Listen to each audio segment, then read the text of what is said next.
Vous avez visité un bien immobilier et vous souhaitez faire une offre d'achat. Retrouvez dans ce podcast tous nos conseils pour aller de l'offre jusqu'à l'acte notarié. Je suis Nicolas. Moi, c'est Étienne. Et on est agent chez Visit & Co depuis plusieurs années.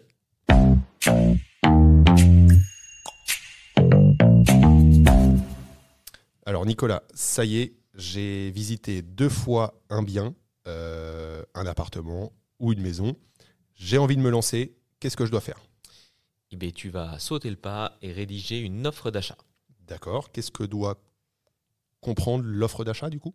L'offre d'achat, ça va être ta proposition envers le vendeur. Donc, on va retrouver évidemment le prix. D'accord. Le prix avec une négociation, pas de négociation. Ses conditions de financement aussi, à mon sens, c'est quelque chose d'important puisque ça va permettre de rassurer le vendeur. D'accord. L'agent immobilier est censé avoir fait son travail et s'assurer que le projet était viable, que tu n'as pas visité pour rien et que ta capacité d'achat te le permet. Ok. Et c'est toujours important de rassurer le vendeur. Je suis d'accord avec ça et je reviens aussi sur l'offre d'achat au prix ou pas au prix. Il n'y a pas forcément de négociation dans une offre d'achat. Si c'est une maison qui nécessite aucun travaux, qui a des bons DPE, qui est au prix du marché, sachez que vous n'êtes pas les seuls sur ce bien. Donc vous risquez peut-être de vous faire squeezer le bien et le regretter après. Donc il n'y a pas forcément de négociation et quand il y en a, pensez à les noter dans votre offre d'achat. C'est toujours c'est un petit peu plus d'impact envers le vendeur. Et peut-être que lui aussi est au courant de ses petits défauts et il est prêt à les entendre. Donc, une fois qu'on a fait l'offre d'achat, au prix, pas au prix, qu'est-ce qui se passe ? Eh bien, soit le vendeur va accepter ton offre, et dans ce cas-là, félicitations, on va commencer la rédaction du compromis. D'accord. Il peut également la refuser. Ok. Et il peut la refuser et te faire une contre-proposition. D'accord. Donc la contre-proposition, du coup, moi, en tant qu'acquéreur, je peux l'accepter, mais je peux également aussi la refuser. Tout à fait. Et tu peux aussi faire une énième proposition. D'accord. Ok. Donc là, on rentre dans le jeu des négociations. On vit ça au quotidien, donc on a l'habitude.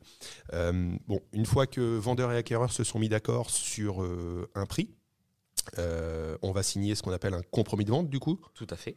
Le compromis de vente, pour vous, acquéreurs, et je vais laisser Nicolas parler des vendeurs après, il vous protège. Pourquoi il vous protège ? Vous signez un compromis de vente chez Visit & Co, par exemple. Vous avez 10 jours de rétractation après la signature. Ça vous protège. Vous pouvez vous rétracter sans donner aucun motif. Alors, généralement, quand on signe un compromis de vente, c'est pour acheter. Mais on ne sait jamais, il peut se passer plein de choses. Donc ces 10 jours sont là pour ça, pour vous protéger. Passé ces 10 jours, si vous avez besoin d'un crédit, ce n'est pas toujours le cas, mais si vous avez besoin d'un crédit, on vous laisse de la signature du compromis 60 jours pour obtenir votre crédit. Donc c'est quelque chose qui est assez rassurant, 60 jours, mais ça va aussi très vite. Il faut sous 20 jours déposer un dossier dans une banque ou chez un courtier. Ça, c'est une obligation. Et à une date précise, nous justifier de vos offres de prêt. Donc voilà un petit peu pour l'acquéreur sur les 2 grandes étapes, les 10 jours de rétractation et votre offre de prêt. Nicolas, pourquoi c'est aussi rassurant pour le vendeur et entre guillemets un petit peu protégé aussi ? En fait, ça va permettre de cadrer ce qui a été vu lors des négociations de l'offre d'achat. Il ne faut pas oublier qu'une offre d'achat, c'est une offre d'achat acceptée, c'est le vendeur qui va accepter aussi de bloquer son bien pendant plusieurs mois, plusieurs semaines. D'accord. Donc, c'est important pour lui que les choses soient carrées, soient cadrées, et le compromis est là pour ça. C'est-à-dire que dans le compromis, notamment, tu l'as expliqué, on va positionner des dates et un suivi régulier de l'acquéreur et de son dossier de financement, ce qui va permettre au vendeur de savoir un petit peu comment se préparer, si les choses avancent correctement, si les clauses sont respectées.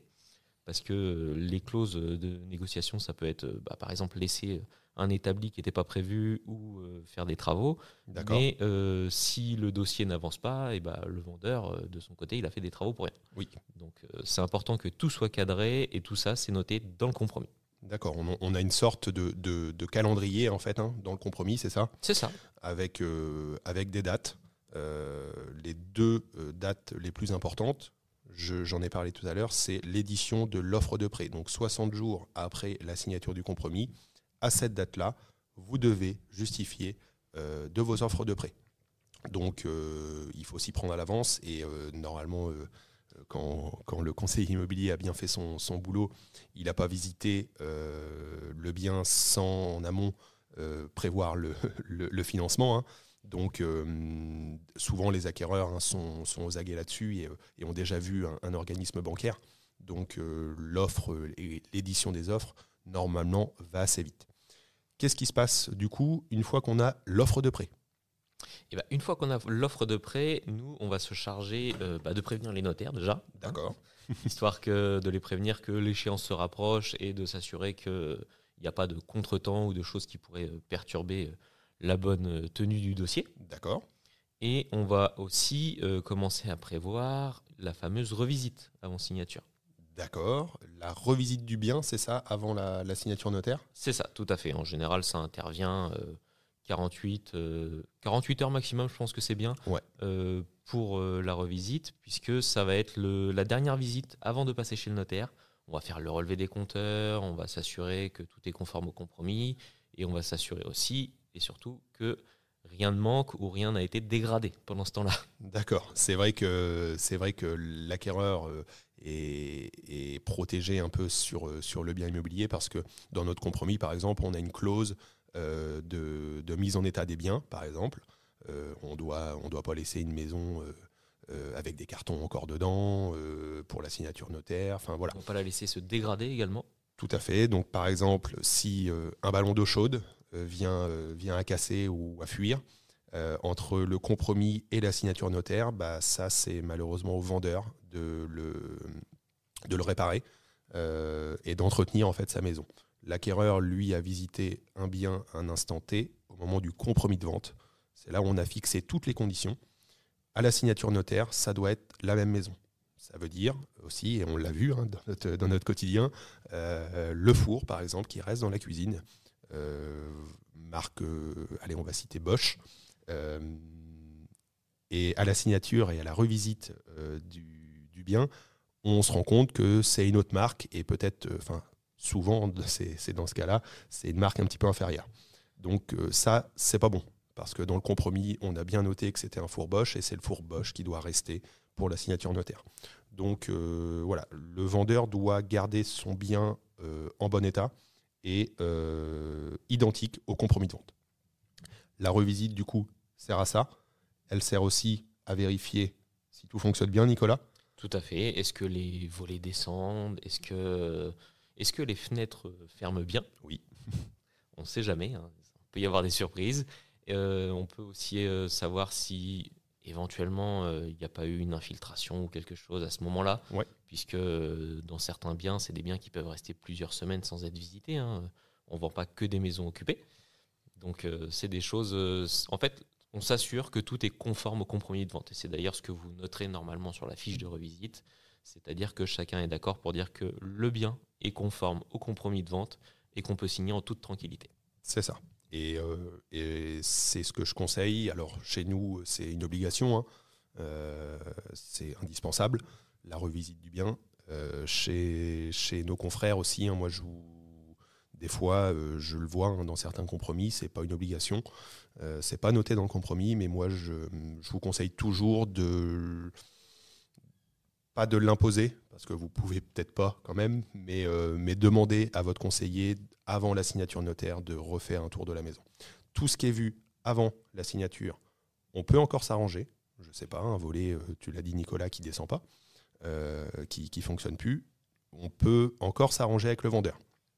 Quand c'est après, on considère que c'est conforme, vous avez acheté le bien en état, et malheureusement, la réparation du volet, ça sera pour vous, acquéreur. Une fois qu'on a fait la revisite, on arrive à la signature notaire, le moment peut-être qu'on préfère. Oui, champagne déjà. Champagne, c'est vrai. Petit cadeau, tout à souvent. Et c'est là où intervient la remise des clés du vendeur à l'acquéreur. C'est le moment où vous devenez officiellement propriétaire du bien immobilier, et où toutes les responsabilités, comme tu le disais, vous incombent aussi. C'est ça, tout à fait. Donc pour résumer, une fois que vous avez fait l'offre d'achat acceptée par le vendeur, on signe un compromis de vente. Vous, acquéreur, vous avez 10 jours de rétractation. Ensuite, vous avez 60 jours pour obtenir votre offre de prêt si vous en avez besoin. Une fois que vous avez l'offre de prêt, nous, on prend rendez-vous chez le notaire. Et avant la signature notaire, on fait une revisite du bien. Voilà un petit peu les grandes étapes. Il faut considérer qu'entre le moment où vous obtenez l'offre et la signature notaire, il va se passer environ 3 semaines. C'est ça.